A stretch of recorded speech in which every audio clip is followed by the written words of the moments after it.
Maqaan koo Feenetol Jirraa Hordofaan jedhama. Dipaartimentii Faarmaasii irraa waliif saayinsii biizinesi kolleejjii irraati. Barattoota bara kanaa eebbifaman keessaati waancaadhaa fi meedaaliyaa fudhadheen eebbifame. Haalli inni keessa darbe baay'ee salphaadha, baay'ee sulfaataadha.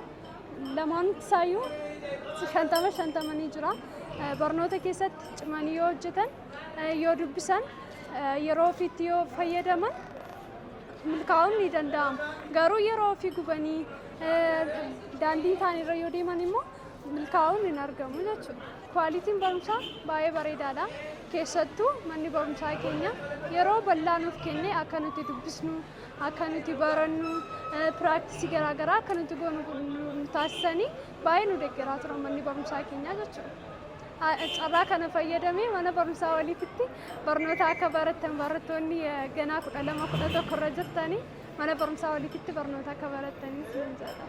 Fuulduratti faarmaasistii ta'ee hawaasa keenya tajaajiluun barbaada. Hunda dura Waaqayyoof sana gargaaree har'a nagee waan hundumaa rakkina gidiraa boo'ichaa hundumaa dabarsiisaa asiin nagee madaanii alamiidhaaf Yesuus Kiristoosidhaaf galanni haa ta'u.